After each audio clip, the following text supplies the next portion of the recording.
Welcome back, friends, to our podcast, Your World of Creativity. And if you're an artist that has been told you'll never make a living doing your work, this episode is for you. How many times have we heard this? But our guest is not only proof himself that this can be done, but he has some ways and means and teaching tools that is going to share ideas on how we can make a living with our creative work. My guest is Tim Hacker. Tim, welcome to the show. Oh, thanks. It's a pleasure to be here. Thanks for having me. You bet. Tim is a former police officer. He's turned artist. He lives in Northern Ontario, Canada. He walked away from this career to really pursue his dream in art and has built a thriving art business himself. And now he's teaching others to do that. And he's got a great book just being released called You Can Sell Your Art. Tim, maybe we can start with your idea of mentoring this next gen of artists to follow your lead in what you did and retooling your career and your focus towards your Yeah, creative side.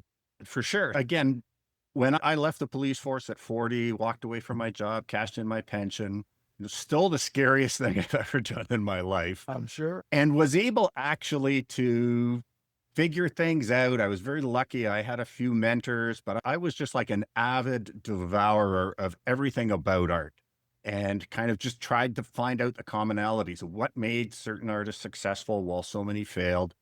And I reached the point, I guess in 2015, this is a bit of a long story, but it's necessary to get there. In 2015, I was at a show, one of my solo shows at an upscale gallery in Toronto. And it was like the artist's dream. The gallery was closed. They closed at 5 and we're opening again at 7 in the evening for the opening of the show. And I was in the front window of the gallery painting and I could see people lining up on the street. And when the doors opened at 7, people flooded in. There was waiters walking around with trays of wine. There was someone playing music.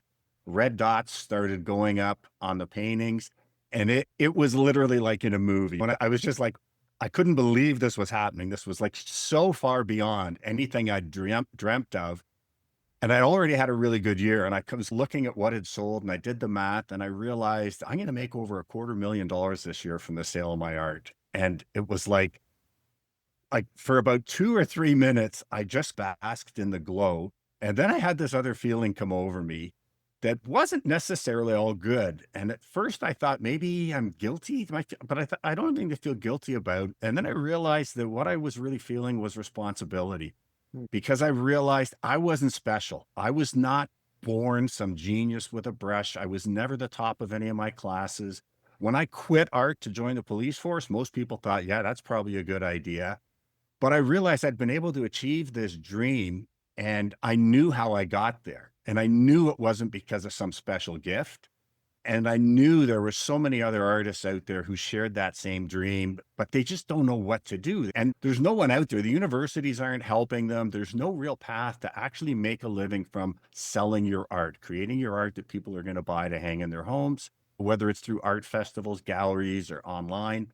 So I decided that in there that, okay, I'm going to share what I've learned. So I went and invested in a ton of equipment. So this is back in 2015. So it took a lot of equipment to do what we're doing now, Yes. which you can do with your phone. And I started putting out my YouTube channel. I started putting out videos on YouTube and it was all just directed at sharing everything I'd learned about making a living from your art. And I assumed if I build it, they will come. I've got this great information. But you know what it's like trying to get through the noise and actually get people to notice, just stop the scroll, watch your videos. So then I realized I found Gary Vaynerchuk and it's okay. Apparently I need to do social media to bring people to my channel. So got very deep in social media and then started to have some success with the YouTube, getting traction, but it was still very much just a passion project for me. It was done in my spare time. There was no thought of making any money from it. My focus was still on creating paintings, and that's how I made my living from my paintings. And also we self-published, so selling my prints. And then I had the opportunity to meet a young girl by the name of Brooke Cormier. She was a friend of a buddy of mine. He was a golf buddy, actually. And because she golfed a little bit too, I got to meet her a little bit at the golf course and found out her story. She was studying to be a landscape architect. but she really was passionate about art. And it was like a serious hobby for her. And when she found out I was a professional artist, every time we got together, she just like glommed onto me and picked Mhm. my brains. And I could Yes. tell that she just had that fire in her belly. And we did and she was also using her art as a bit of a side hustle, little small jobs. And so we did some printing jobs for her where we did small prints of a couple of her pieces. And then I was golfing with her dad. She just graduated from university. And I was golfing with her dad in the spring, and he's not happy. And he says, "We spoke with Brooke last night." And I'm like, "Oh, how is she?" And he's like, "I can tell you one thing. She doesn't want to be a landscape architect. She wants to be a freaking artist." And he was just like And staring it's all right your through. fault. Exactly. If there was a thought bubble above his head, it was, "And it's all your fault." Yes. And he said, "What do you think?" And I said, "You know what?" And I'd often thought that if I knew what I knew now when I was starting out, I could have made that journey to success much quicker. I'd actually hoped that one of my boys were bitten by the bug, and they both had a natural aptitude, but they had no desire to pursue it. And so I just off the top of my head, I said, "Listen, if she's willing to do it, I'll mentor her as long as we can film all of our sessions, and I'll put them up on my YouTube channel so that other artists can learn." And so anyways, he got back to me and he said, "Yeah, she's thrilled to do that." So that's what we started doing. And that was back in, I think it was 2017. And thank God we filmed the sessions, because she's now like a social media worldwide superstar. She's got like over 1 million followers. In that very first year, she was able to earn over $30,000 from the sale of her art. It took me 5 years to do that. Yes. And a recent survey found that, like, of self-described full-time artists, 80% of them actually make $10,000 or less in sales. So the fact that I've been able to do that with her really just said, "Okay, I guess this works. Like, I know what I'm talking about here. And there is a system that you can use to get there." Let's, But I was Tim, still, I sorry. think Yeah. it's, well, I think it's worth freeze framing a second Yeah. and saying if people look at the after picture, you know, the Yeah. where you are today picture, they forget where there were fears, there were obstacles, that you started where they are, where we Yeah. are back in the back. What were the fears that you were looking face to face? You're looking in the mirror. You're When at I that left the same police force, juncture. Yeah, absolutely. yeah. So it was terrifying because it's like I was actually much more just naturally suited to be a police officer than I was to be an artist. When I went through the police college, I ended up getting the academic trophy. I had the highest mark of 2,000 people that went through police college.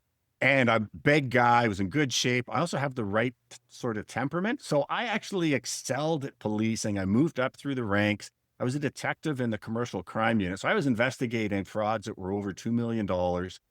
And I knew that this was what I was really good at. Mm. But what I really loved was art. And so when I made that transition, it was terrifying. So here's something I want to say to people, though. I don't recommend anybody put their home and their family at jeopardy. There's taking chances. And then there's also, I don't know if you've heard from Simon Sinek, the idea of the Yes. infinite game. Yes. If you're an artist, the number one goal is you want to keep being able to play at being an artist. You don't want to take a chance that the jeopardy is it takes you out of the game. So I had a backup plan. So my wife had a very good job, but I had these skills as a fraud investigator that I knew I could take into the private sector. They were very desirable. So I knew that was there. But the big thing was I'd spent 15 years in this career. I would have gone very high in the rank structure and had a solid pension and all that. And I walked away from it. And so it was terrifying. And I really felt too that I felt like you get one grab at the brass ring of your dream. And if you miss it, then it's gone. And I realize now that's not true. You take infinite little swipes at that brass ring and you Yeah, you just still keep got to getting keep closer grabbing. and closer. Yes. But my wife and I had an agreement that, this was not unconditional support. She had said to me about 3 months before I left, she said, "I'm so proud of you, all the success you're having with your art, and you're winning these awards and you've been elected to these societies. But please don't ever come to me and tell me you want to quit your job to paint. Like, we have two young boys, you've got a career, you've got a pension." And I was like, yeah, that's my plan, was to ride this out until I retired, just continue to Of work on my course. art and then focus on it. And I guess one tragedy struck. as often happens in our life, and we're faced with our own mortality, a really good friend of mine, a young police officer, was murdered on the job. And it just really struck me that even though there's no guarantee of tomorrow or whatever, I was basing my life on the fact, well, I've got another 15 years of this career, then I'll have 20 years to focus on my art. And I realized that wasn't the case. And I realized I'm an artist, but most of the people that know me don't even know that because I wasn't creating any art. And so that's what got me back into it. And then fast forward to 1999, my wife, I just had a show at my house, a studio open house, and I'd been elected to a couple of really prestigious societies. I won some awards. I was doing portrait commissions at that time, and I had a ton of portrait commissions lined up. And so my wife said, sit down, we need to talk after this show. And of course, as a guy, you typically don't want to have that Right. conversation. Exactly. Is not heading somewhere great. But what she said was, we need to talk not about if you leave the police force to paint full time, but when, which you could have knocked me over with a feather. But then she said something that was really important. And I think that had a big key to my success. And she said, this is not about unconditional support and you being fulfilled. She said, this is what I think might be in the best long-term economic interests of our family. And I think that everything that I'd showed her up until that point and everything that I achieved led her to believe that might actually be the best route for us financially. And so she said, I'm willing for you to quit your job, cash in your pension, and try this as long as you agree that if it ever becomes clear that this is not in our best interest, you'll put on a suit and get a job in corporate Yes. security. Yeah. And that was my Well, nightmare. and this is the business side that we have to think about. Talent being whatever that is. And we've all fallen into the trap of, oh, you're a really great artist. Yeah. But let's talk economics for a second. So let's get into the dollars a little bit. I can't tell you how many artists over my career and just personally I've talked to that struggle with the idea of the economics, the pricing. It's like, Yeah. why isn't there another zero at the end of this painting? If it is so good and if it is so valuable and your talent is so right. Where's the fear of I'm asking too much or I'm selling out and asking too little? Or where do you find the true value of the exchange in art? Unfortunately, this is something that's hard for a lot of artists to accept, right? Like at the end of the day, what a painting is worth is what your audience is willing to pay for it. It's the same as in anything else. It doesn't matter how many hours you put into it. It doesn't matter that you sweated blood over it or whatever. It's how much do people value this? So how desirable is it? Is there scarcity and is there urgency? And the problem is that there are a lot of artists out there who are producing really good art, just like there are a lot of really good golfers. Most of them just play in their local club championship. They're not making any money from it because being really good is not good enough to earn a good living at something people do for a hobby. You need to push for great. You need to push for work where it's not just, oh, that's really nice. Because here's what happens. If there are the Pareto distribution, right? It's that small group of people end up getting the majority of the results in any sort of endeavor, the majority of sales or That's whatever. right. And so if you look at there's a ton of artists out there who produce really good work where people go, I really like that. Maybe we should get that. But the problem is there are a ton of artists doing work that fits that bill. And so here's what the average buyer does. They'll go around it. Let's just take an art festival, for example. They might find 5 or 6 artists where they go, this is really nice. This, maybe we should get this. This one might work in our house. And then they'll go around and they'll probably find 5 or 6 other artists where it fits that exact same bill, right? This is very nice and this might look good in our house. And then they go for value. Which one is cheapest? Because if we like them all the same, we're going to go for the best value. So really good isn't good enough. What you need is, oh my God, I love it. I have to have it. Yes. And then you need to have a unique voice. You need to have something about your work where they don't have the option of going, yeah, we love this artist's work and it's really expensive, but this artist over here does a very similar thing that we love just as much. We'll go with them. It needs to be something that where you have that unique voice where they just go, no, we love this artist's work. We don't want anyone else's work. And the only question then becomes, can they afford it? But they don't have the option of going to a cheaper artist. And the problem with most artists, the reason their careers stifle, and this is the worst piece of advice that I hear artists being given all the time, is you got to pick a niche. You got to pick your niche and stick to that. Because if people know who you are and they know what to expect, that's going to be better for you for sales. And that's right in the short term, but it is killing artists' careers in the long term. And when I moved away from portraiture and I was like in process mode, I was trying all these different things. Like when I was showing at art festivals and people would walk into my booth and they would say, "Did you do all of these?" And I was like, "Yeah." And they said, "Looks like the work of 10 different artists." And it's, I know, I still haven't found my voice and I'm searching for it. And I had so many well-meaning people, artists as well as clients, say, "Tim, if you just, all of this is good." Because I had an incredible skill set, a lot of experience in painting different ways. I was mastered composition. It was all good. It all got, wow, this is really nice. But there was nothing that was flying off the walls. And I don't know how I knew, but I just felt, no, I'm not there yet. And so all of these people were telling me, "Tim, you should pick a niche. You should pick a niche." I was doing okay. I was doing about $20,000, $25,000 a year in sales, but I just knew no. And then I created this one painting. It's called Forest Window. It would still hold up to what I'm doing today. And you also need to have three things, I think, to have a successful career.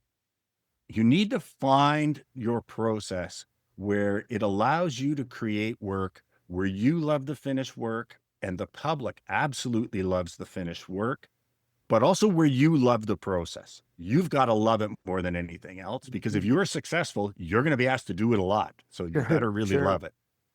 And so when I finished this painting, I just thought, I have never enjoyed painting so much as I did this piece. And I looked at it and I thought, I think this is one of the best pieces I've ever done. And so I had a festival coming up. And so I had my tent with all of my different kind of stylistic stuff in there, different mediums, different subjects. That painting sold in the first 5 minutes of the show. And the best thing that happened, because the show had just opened, the couple said, "Is it okay if we just leave it with you? We'll pay now and we'll come back and get it in a couple hours." I could have sold that painting every 5 minutes. Everybody was drawn to that painting.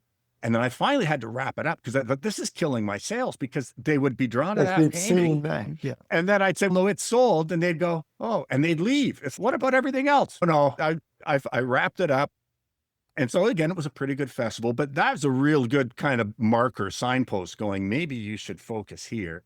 And so I had a charity auction coming up for the Burlington Arts Center. And this was a high level charity auction, black tie affair. And so I submitted two paintings in this new style. Now I wasn't at the auction, but the next morning I got a phone call from one of the people on the board. And she said, "Okay, two things, both your paintings sold and they sold for double what you were asking." And then she said, "Can I commission a piece off you for the asking price that you had for these paintings?" And that's okay. That's even more feedback. And then I'd been doing small level festivals where I was spending $200-300 to do a festival. And I had a friend of mine who owned a gallery who'd seen my new work. And he said, "You got to get this in front of a big audience." And so the Toronto Art Expo at that time was the biggest show in Toronto, but it was like about a $5,000 price tag to do it. And so that was taking a huge leap, but I thought, I think this is it. I've got to find out. So I had about 3 months. I just put my head down and painted in this style. The show opened at 11 on, I think it was Thursday night. By noon, I'd made my $5,000 booth fee. By the time my wife showed up on opening night at 5 o'clock, I think we were at 10,000 in sales. I did 18,000 on opening day. I did 28,000 over the weekend, which was more than I'd made the previous year. And I just realized, okay, this is it. And that basically is what I've done in terms of kind of my style for almost the past 20 years. Yes. But if I had stopped Right. and picked a niche, I'd be working in corporate security right It now, I'm wouldn't be pretty happening. sure. Yeah. Well, these are great stories and really gives us insight into this business side of the brush, the business of the brush, as we like to say. Yeah. This might be a good time, Tim, for us to tell listeners how to connect with you, how to find your work, and learn more about your instruction. Yeah. So I have my online art academy is timpackerartacademy.com. And I'm actually just coming out with the new book. And if they go there, they can actually download 5 free chapters of the book. I also have a number of courses on the Online Art Academy. I probably got about 300 videos on my YouTube channel. So I have a ton of free content out there as well that just, yeah, I've made the shift in the last 5 years from my focus being just focusing on my art and making as much money as I could from my art to now my mission is really just sharing what I know and helping to change lives of those who share that same dream. Yes. And maybe that's how we move to close here. And that is your insights, your experience for artists who you're diversifying these business streams, these income streams, and yet you want to stay true to your creative voice. Otherwise, you're just falling back into the business rut again. So I think people could learn from that. What insights from your experience would you have for other artists and creatives? So I guess there's 3 things really. Was more, but number one is mindset. Everything comes from belief. Belief determines our actions, and mindset is a choice. And I believe if someone has a passion for art and a willingness to learn and a solid work ethic, they can make a good living from their art, but they have to believe it first. And that comes from, first of all, it's a choice, but also surrounding yourself with people who share that same mindset. And then you need to understand that the art world is not one unified art world. There's a number of different art villages. And this is where a lot of artists really struggle because the two that we think of the most, there's the institutional art world, which is publicly funded galleries and a lot of museums and university courses where it's all dominated by postmodernism, where what's really important is what's the artist's intent? What's the meaning behind the work? That's like conceptual art, installations, where you have Duchamp's fountain, which was a store-bought urinal, which people consider one of the greatest pieces of art of the 20th century, if they're in that village. But then there's the other village, which I call the village of commercial sales, which is actually real people buying art to hang in their homes and hang in their offices. And in that village, what's not really important is the artist's intent or meaning. What's important is what meaning does the person take from the art? How does it impact them? And in that village, all of the things that have traditionally been valued in art since the Enlightenment are still valued, right? So things like skill, craftsmanship, composition, storytelling, beauty, creativity, and emotional impact, those are the things that really matter most with the viewer. And what's really important is there's no overlap between those two villages. But what I see a lot of artists doing is they spend a little bit of time to get a little bit of skill in those things that we value from like the old school kind of art. But then they're trying to imbue some meaning in it, like what they see in the galleries, and they produce work that no village appreciates. And so it's like in our village, it's maximizing all of those things. And then the last thing that I would say is that what we consider to be talent is not fixed, it's malleable and improvable. And it really just is as a result of your skill, your knowledge, your experience, and your creativity. All 4 of those things can be improved upon. And as you improve upon them, your talent just keeps going up and up. So good. So good. Tim Packer has been my guest. Tim, thanks so much for sharing so much of your journey, but also this blueprint for artists who want to believe in themselves, build a life around their art. And it's good. Yes, we need a contingency plan. We need backup. It's got to be economically sound. But your message is very powerful and very practical. We really appreciate you coming on the show. Well, thank you. It's been a pleasure talking to you, Mark. Yeah. And creatives and listeners, we appreciate you coming by. And I wanted to thank our sponsor, White Cloud Coffee Roasters. You can enjoy 10% off of your first order at White Cloud Coffee when you use the word creativity at checkout. Just visit whitecloudcoffee.com. And be sure to visit our website, Your World of Creativity, where you can subscribe and rate and review our podcast, and on every podcast platform. And we hope you'll come back next time. We'll continue these round the world journeys. We've stamped our creative passport in Ontario, Canada today, but we'll explore creative professionals all over the world, how they get inspired, how they organize their work, and most of all, how we gain the confidence and the connections to launch our work out into the world. That's what it's all about. So join me next time. We'll continue unlocking your world of creativity. I'm Mark Stinson, and we'll see you next time.